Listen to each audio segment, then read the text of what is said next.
life have to do with love. Caring, kindness, gentleness, tenderness, respect. You know how adults are teachers of children? Teach them how to tie their shoe, teach them how to add fractions. If we let them, the elders can teach the adults. Teach the adults how to keep a sense of perspective. Teach the adults what matters most. We need elders far more than they need us.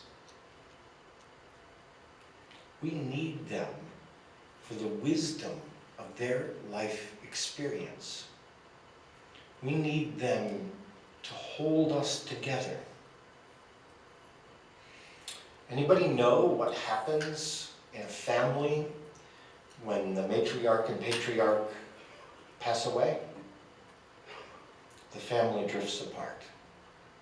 All those Thanksgivings at Grandma's, when everybody was together, once they're gone, those Thanksgivings just aren't the same. We need elders to help us become fully human beings. They are the best part of us. That brings me around to the work that you do. And we were joking around before because I went actually, I'm a Harvard graduate and there's a Yale graduate. No? You didn't graduate from Yale? Oh my, I thought he was a Yalie. So I was just going to make a joke about that, but I'll just say. So I'll make the joke anyway. I won't pretend he's from Yale. I graduated from Harvard Medical School. So that's quite a place to go to, and the people you meet there are pretty intense. Let's put it this way. Let me tell you something about Harvard Med School. Pre-med, as you know, is pretty competitive thing. When the first day when you arrive at Harvard Med, they get us all together and they sit down and say, there will be no grades. There are no grades at Harvard Med. No A's or B's, nothing. Because you guys are so whacked out that if we offered grades, I don't even want to think what would happen.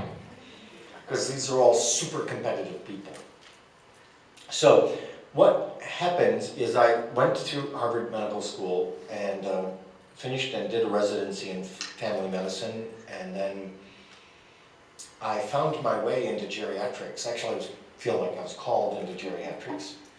And at my 10-year Harvard reunion, people were coming up to me and going, oh yeah, wow, Bill, I heard you in geriatrics. Really sorry, man. I don't know what happened.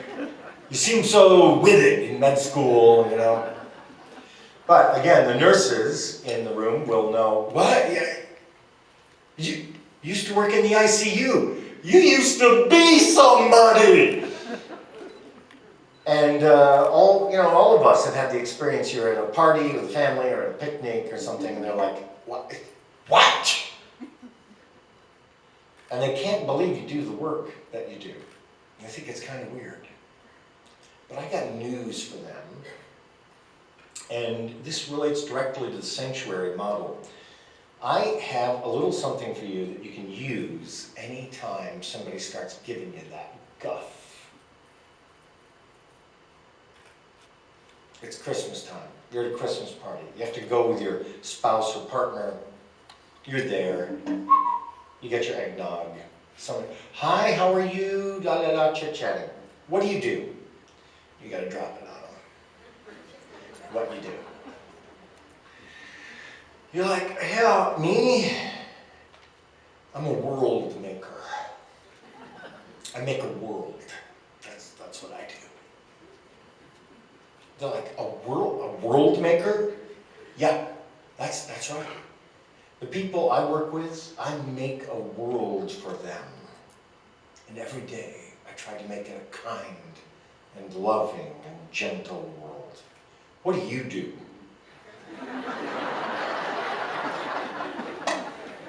You're like, I replace mufflers. So really, you're a world maker, and I'll explain why.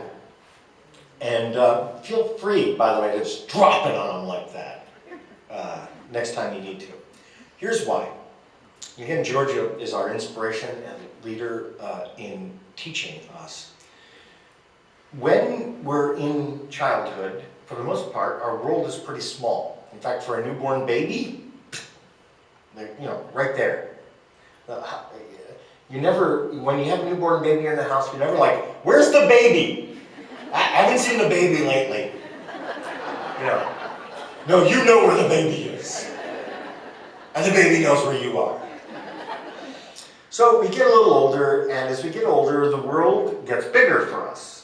We might get a driver's license, or we might go into the military, or off into college, or whatever. And now, in adulthood, a lot of you are in adulthood, really, there's no reason why you can't go anywhere in the world if that's what you want to do. I mean, if you save up the money and you want to go to Lithuania, you can go.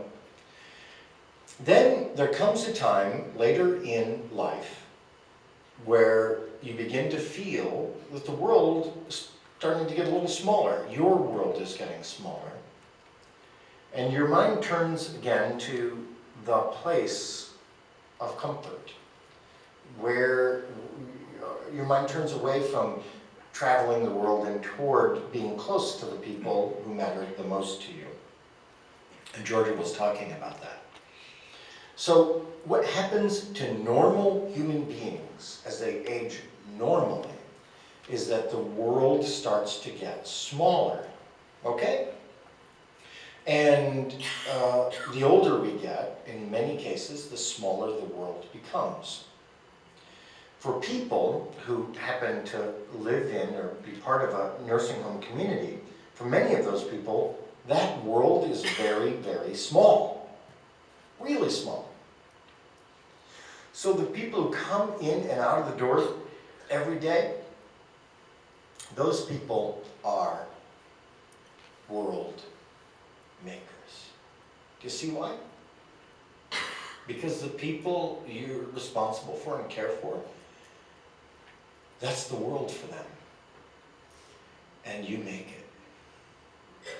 And the question every single day of your life is, what kind of world are you going to make?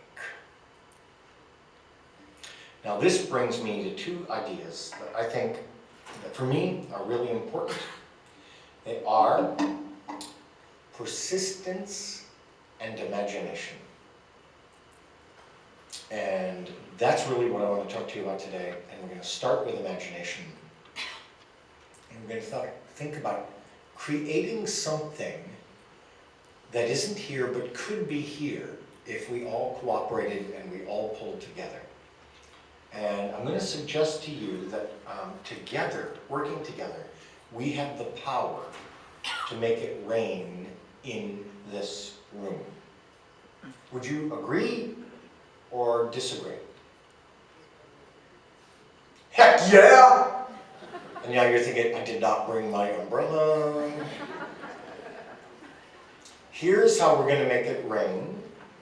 All I'm going to ask you to do is to do what I'm doing as I look at you.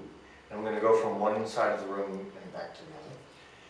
And then we'll make it stop raining, and all I'm going to ask you to do is to stop doing what you're doing as I go back and forth and look at you.